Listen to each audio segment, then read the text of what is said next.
भोपाल के कोलार में रहने वाले रियल एस्टेट कारोबारी नितेश सिंह ठाकुर का बीती 27 अक्टूबर को अपहरण कर लिया था और फिर उसे बंधक बनाकर टॉर्चर किया। वे लोग 1 करोड़ की फिरौती मांग रहे थे। आरोपियों ने 30 लाख रुपए लेने के बाद नितेश सिंह ठाकुर को छोड़ा, लेकिन अब आरोपी मामले को रफा दफा करने का दबाव बना रहे हैं।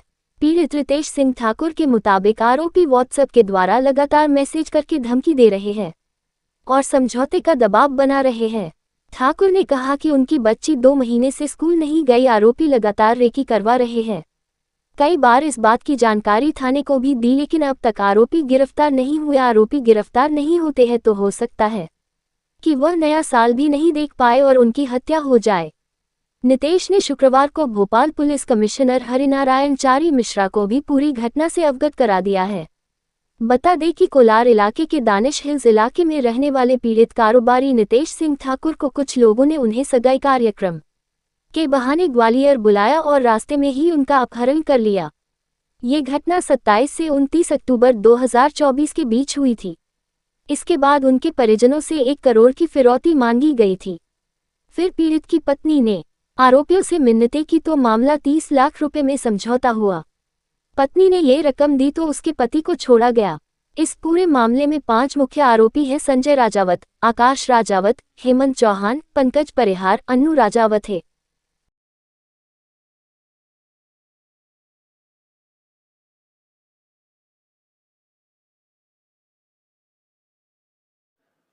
नितेश भाई, आपका अक्टूबर में किडनैप हुआ था। इस पूरे मामले के अंदर आपको बार बार अभी भी धमकियां आ रही है। क्या क्या मामला, किस तरह की धमकियां आ रही है? 27 तारीख को जो मेरे साथ घटना हुई उसके बाद पुलिस ने उस पर FIR करी थी, अपहरण की और फिरौती की। उसके बाद से लगातार मुझे केस वापस करने के लिए प्रेशर बनाया जा रहा है, धमकी दी जा रही है और काफ़ी गाड़ियों से मेरी रेकी करवाई जा रही है घर की। मैं कहीं भी जाता हूँ मेरे पीछे गाड़ियाँ लग जाती है। मुझे इतना ज़्यादा डराया जा रहा है कि अगर तुमने केस वापस नहीं लिया तो मैं मार देंगे। कंटिन्यू इस चीज़ को 1 महीना हो गया है। 2 से 3 मैंने आवेदन थाने में भी दे चुका हूँ उस चीज़ के। और चूंकि मैं प्राइवेट सिक्योरिटी गार्डों को मैंने किसी को अपने पास हायर किया था तो उन्होंने उसका पीछा भी किया। कुछ गाड़ियाँ नंबर भी हमें उसमें प्राप्त हुआ था, उसकी वीडियो भी हमारे पास उपलब्ध है। ये लोग कंटिन्यू मुझे इस तरीके से दबाव बना रहे हैं कि ना तो मेरी बच्ची स्कूल जा पा रही है 2 महीने से, ना मेरी वाइफ कहीं ऑफिस या मार्केट जा पा रही है, ना मैं अपनी किसी फील्ड में कहीं काम पे जा पा रहा हूँ। मुझे मजबूरन मेरी गाड़ी बदल के निकलना पड़ता है घर से। मैं अगर 2 दिन किसी गाड़ी से घूम लेता तो उस गाड़ी का पता लगा लेते हैं। मुझे ऐसा प्रतीत हो रहा है जैसे कि मान के चलिए कि ये लोग कोर्ट में या फिर पुलिस पकड़ने से पहले लोग मेरा मर्डर करना चाह रहे हैं कि अगर शायद मुझे मार दे या मेरे साथ कोई घटना हो जाए तो इनका शायद हौसले और बुलंद हो जाए या फिर मैं डर जाऊं तो मेरी वाइफ इसमें जो भी मैंने केस लगाया उस केस को वापस ले ले।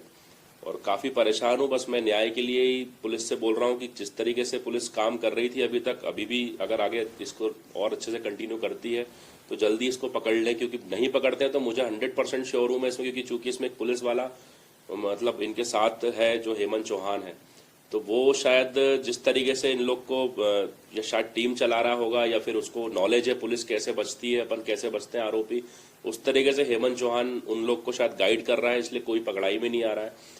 तो बस मैं चाहता हूँ कि मुझे न्याय मिले और पुलिस जल्द से इनको गिरफ्तार करे, क्योंकि मुझे 100% श्योर हूँ कि हो सकता है 2 या 3 दिन में मेरा इस चीज़ में मर्डर हो जाए। क्योंकि मैंने अभी 3 दिन पहले भी कोई गाड़ी पकड़ी थी। कुछ गाड़ियां तो ऐसी आ रही है मेरे घर के पास में जिसका नंबर डला है 2002 का, गाड़ी कोई दूसरी है, व्यक्ति कोई दूसरा, और व्यक्ति भोपाल का है ही नहीं, उसका आधार कार्ड भी नहीं है। आपने पुलिस कमिश्नर को शिकायत करी है? जी। क्या बोला?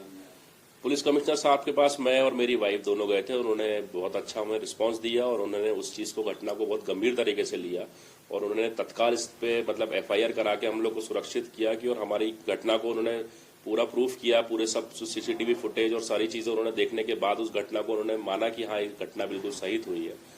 और जितने भी इसमें आरोपी हैं उन लोगों ने मतलब मेरा एक ऐसा नेगेटिव सबको फीडबैक एक दे रहे हैं। मार्केट में मेरा एक ऐसा फ्लो हो गया है इस खबर के बाद से कि मेरे पास करोड़ों रुपए है या मेरे पास बहुत पैसे आए हुए हैं या फिर मैं बहुत ज़्यादा वो हूँ। मेरा ऐसा कुछ भी नहीं। मैं छोटा मोटा, मेरा प्रॉपर्टी का काम था, रियल एस्टेट का छोटा मोटा काम था। उसी काम को लेकर उन्होंने मुझे बहुत बड़ा समझ लिया कि मैं बहुत बड़ा, मेरा कुछ व्यवसाय है और मेरे पास अरबों करोड़ों रुपए की संपत्ति है। मैं एक नॉर्मल सा आदमी हूँ। मेरे एक वाइफ है, मेरी एक बच्ची है और छोटा सा मेरा मकान है दानिश हिल्स पे, और एक मेरा छोटा सा ऑफिस है। साल में 1 साइट पे कंप्लीट करता हूँ, उसमें से जो बचता है उसमें मैं अपनी घर चलाता हूँ। और इन लोगों को ऐसा कुछ ऊपर से शायद कुछ संरक्षण है, या फिर शायद मुझे लग रहा है ऐसा कुछ ऊपर से ऐसा कुछ नेता मंत्री को कुछ संरक्षण है, क्योंकि जो संजय राजावत जो एक मेन आदमी है, उसके हमने फोटोज अगर अपन देखेंगे फेसबुक पे कहीं पे भी, तो काफी नेताओं और मंत्रियों के साथ फोटोज हैं। और संजय राजावत आज की डेट में खुद के ही व्हाट्सएप कॉल से, जो उसका व्हाट्सएप कॉल उस टाइम भी चालू था, आज भी उस व्हाट्सएप कॉल से मेरे ही मित्रों को, मेरे ही लोगों को फोन लगा के मेरे लिए बोल रहा है कि हम उसको छोड़ेंगे नहीं। उसके कई मेरे पास स्क्रीनशॉट्स हैं, और कुछ स्क्रीनशॉट मैं आपको व्हाट्सएप दिखाऊंगा। तो मुझे खुद भी मैसेज कर रहे हैं सारे आरोपी।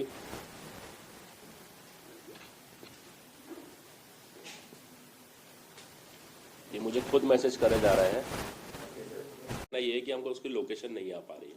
तो मैं एक ही चीज़ बोलूंगा कमिश्नर साहब से, डीजीपी साहब से, कि मुझे इस चीज़ में न्याय दिलाए। टीआई साहब से मैं गुजारिश करूंगा कि इसमें न्याय दिला के इनको तुरंत गिरफ्तार करें, क्योंकि कुछ ना कुछ ये घटना करने की बिल्कुल फिराक में है। इस चीज़ को पुलिस शायद सीरियस नहीं ले रही है कि मेरे साथ घटना हो सकती है, लेकिन जिस तरीके से मेरे पास मैसेजेस आ रहे हैं, और मेरे पास जो गाड़ी जो मेरे घर के इर्द गिर्द घूम रही है, मेरी वाइफ और बच्ची स्कूल नहीं जा पा रही है, तो कुछ ना कुछ मेरे साथ घटना होने के 100% चांसेस हैं। इसमें मैं आपको एक चीज़ और दिखाऊंगा, जिस तरीके से अब ये पंकज परिहार है, इनकी कुछ ऑडियोज हैं जो कहीं से मुझे यूपी से ही किसी ने भेजी है। मैं तुमसे आगे मिल रहा हूँ 12 बजे, वो पूरी कहानी तुम्हें समझाऊंगा, समझ लो। और अगर तुम्हें हमारी यादव को निपटाना हो तो मेरी गारंटी है, मैं निपटा दूंगा यादव को। ये एक बिल्डर है जो कि अमर यादव जी हैं, उनको निपटाने की बात कर रहे हैं। ये सुपारी की बात कर रहे हैं। कोई तोमर है जो ग्वालियर से छूटा जेल से, उसने 10 लाख रुपए खा लिए जब वो फेल हुआ है, और उसके बाद हम लोगों के पास सुपारी आई है। अब आप देखिए इस तरीके से जो मतलब लोग हैं, क्लियर सुपारी ले रहे हैं, यूपी के रहने वाले हैं, क्लियर सुपारी ले रहे हैं, क्लियर निपटाने की बात कर रहे हैं, हथियारों की बात कर रहे हैं, उसके बाद भी पुलिस चीज को सीरियस नहीं ले रही है। अब आप, वो तो बहुत बड़े बिल्डर थे जिनको निपटाने की बात कर रहे हैं, मैं तो उनके सामने कुछ भी नहीं है। कभी भी मुझे कुछ भी मर्डर कर सकते हैं। मेरा अगर मैं मर्डर मेरा हो जाता, मेरी बच्ची और मेरी बीवी जो मेरे वो हैं, उसका उनका क्या होगा, कैसे पलेंगे, क्या करेंगे। मेरे पास कोई इतना बड़ा बैकअप नहीं है कि वो लोग जिंदगी, मैं ही हूँ जो कुछ हो, मेरी फैमिली में हम 3 ही लोग हैं। तो मैं बस हाथ जोड़ के गुजारिश करूंगा कि इस चीज़ को आप प्लीज़ सीरियसली लीजिए, प्लीज़ इनको जल्दी गिरफ्तार करिए। गिरफ्तार करने के बाद ही शायद अगर मैं सुरक्षित हो सकता हूँ, क्योंकि ये जिस तरीके से खुले घूम रहे हैं, भोपाल में इनके भाई लोग घूम रहे हैं, भाई लोग, सगे भाई लोग मेरी रेकियां कर रहे हैं, पूरी रिपोर्ट दे रहे हैं, मेरे ऑफिस के नीचे खड़े हो जाते हैं आके। तो अगर ऐसा नहीं कर पाएंगे, अपन को गिरफ्तार नहीं कर पाएंगे, तो मेरे हिसाब से शायद